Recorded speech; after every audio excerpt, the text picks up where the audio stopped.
Welcome to another deep dive. Today, we're setting sail for the 16th century to the Ooh. Faroe Islands, Okay. and our subject is Magnus Heinason, Mhm. a man who has gone down in history as both a naval hero and a pirate. It's funny how history rarely gives us simple answers, isn't it? Hmm. His life is anything but clear-cut, Yeah, full of ambition, political maneuvering, and sadly betrayal. exactly, and you wouldn't believe it. Okay. But our main source for this is going to be his Wikipedia page. Really? It might not sound very glamorous, but trust me, Okay. Wikipedia can be a goldmine. Right. People are constantly adding to it, debating it, Yeah. which gives us all sorts of perspectives. It's fantastic. It really shows how history is viewed and interpreted in so many different ways. So let's unpack this story. Okay. Heinason's life reads like a maritime adventure novel. Mm-hmm. He was born in the Faroe Islands, Okay. son of a Norwegian priest who actually brought the Protestant Reformation to those windswept islands. And that's really significant, Yeah. This was a time of immense religious and political change across Europe, Right? and even those remote islands felt the impact. You can just imagine young Magnus accompanying his father on those treacherous sea voyages between the islands and the mainland. Right. What an introduction to life at sea. It's no surprise that this early exposure really shaped his destiny. Yeah. It must have instilled in him a deep understanding of the sea's challenges and opportunities. And this is where things take an interesting turn. Okay. There's a story, almost Shakespearean, Okay. about a teenage Heinason. Mm-hmm. He was mocked for not fighting back when pirates attacked his ship. Oh, wow. Yeah, you can imagine the stain that left on his honor. Oh, absolutely. A wound that he carried with him. Driven by this humiliation, he sets out to redeem himself, joining the Dutch Navy. Wow. And he certainly found his redemption. Yeah. For 10 years, Heinason honed his skills fighting the Spanish alongside legends like Maurice of Nassau. And we're not talking about just any military leader here. Maurice of Nassau was a key figure in the Dutch fight for independence from Spain. Yeah. A military innovator, almost a rock star of his time. Wow, For him to endorse Heinason speaks volumes. it really does. So Heinason returns to Denmark, Okay. a seasoned sailor with glowing recommendations from some very influential people. Right. You'd think that he'd be welcomed back with open arms, right? Well, this is where the complexities of the Danish trade monopolies come in. Okay. The Danish crown essentially controlled all trade in the Faroe Islands at that time. And that probably wasn't very popular with the locals. No! I mean, it's like having your livelihood controlled by someone miles away. Exactly. It wasn't just about trade routes and taxes, it was about control. Right, The Danish crown dictated the terms of life for the Faroes people. right.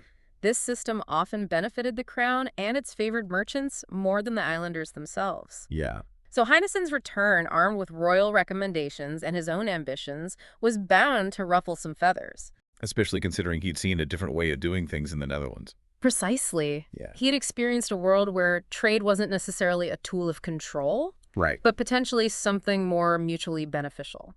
So we have a recipe for conflict brewing here. Yeah. Heinason wants to make a difference, but he's walking into a system resistant to change. Right. I can't wait to see what happens next. And one person who wasn't thrilled about his return was Christopher Valkendorf, Okay.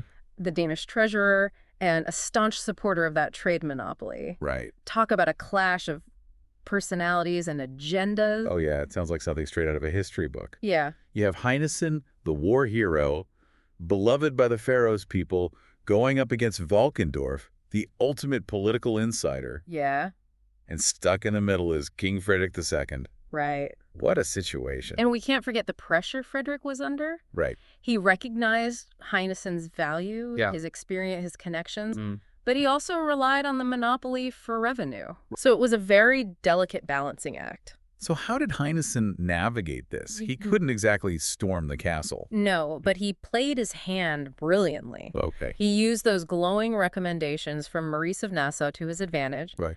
and won over the Faroes people. Wow. Ultimately, he convinced the king to grant him trading rights in the islands. That's incredible. He really managed to challenge the status quo. He did. It was a testament to his political skills. Yeah. He understood the power of public opinion and how to forge alliances. Mhm. But just when it seemed like Heinason had secured his place, Okay. a new threat emerged that would test his loyalties and plunge the Faroe Islands into chaos. You're really keeping me on the edge of my seat. What happened? Pirates attacked Tórshavn. Pirates. The Faroes' capital. You're kidding. I'm afraid not. Wow. This attack, led by a Scottish captain named Clark, had a huge impact. Okay. It exposed the island's vulnerability and, ironically, Okay. gave Heinason the leverage he needed. That's quite a turn of events. So what did he do? Well, he saw his chance and he took it. Okay. He went straight to the king, pointing out the obvious need for armed ships to protect the islands. Okay. And being the shrewd operator that he was, Yeah. he highlighted how the king was losing valuable tax revenue Okay. because Dutch merchants were bypassing Danish waters to trade with Russia. And that's where the idea of letters of marque comes into play. Okay. Essentially, licenses issued by a government to private individuals, Right. allowing them to capture and seize enemy ships. So privateering was basically state-sanctioned piracy. In a way, yes. Okay. It occupied a legal gray area even back then. Yeah. It was a way for governments to disrupt their enemies' trade without the risks or costs of open warfare. Fascinating. Mm-hmm. So Heinason, armed with these letters of marque, sets off to fight pirates and keep those Dutch merchants in check. Right. What could possibly go wrong? Well, you have to remember that Heinason's success didn't sit well with everyone, Right. especially Christopher Valkendorf. Oh, our antagonist returns.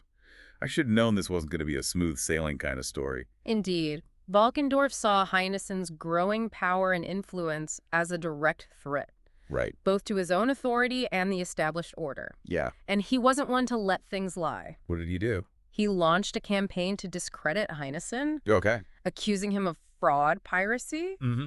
even rape. Rape. Those are some serious accusations. What was the basis for that?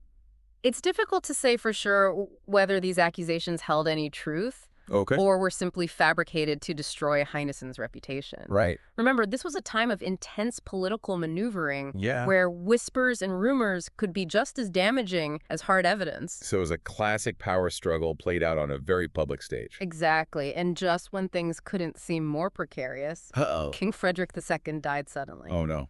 That couldn't have been good for Heinason. It was a turning point. Right. With Frederick gone, the balance of power shifted dramatically in Valkendorf's favor. It sounds like Heinason's luck had just run out. What happened next?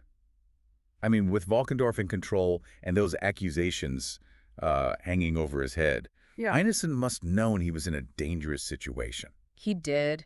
He fled to Holland, hoping to find safety with his old allies. Right. But it was a futile attempt. Valkendorf, now wielding the full authority of the Danish crown, had him captured in Norway. So from celebrated naval captain to captured fugitive, Yeah. what happened to him then? He was brought back to Copenhagen in chains, facing those trumped-up charges. Wow. Valkendorf, determined to make an example of him, orchestrated a sham trial Okay. that lasted a mere 2 days. 2 days. That hardly seems like a fair hearing. It wasn't. The outcome was never in doubt. Right. Heinason was found guilty and publicly beheaded in Christiansborg Palace Square. Wow. Yeah, a brutal end for a man who had served his country, even if his methods were unconventional. It really is heartbreaking. It seems like Valkendorf's thirst for power ultimately led to Heinason's demise. Yeah. But did the people he left behind just accept this injustice? Not at all. Heinason's business partner, Hans Lindenoff, and his devoted wife, Sophie, Yeah.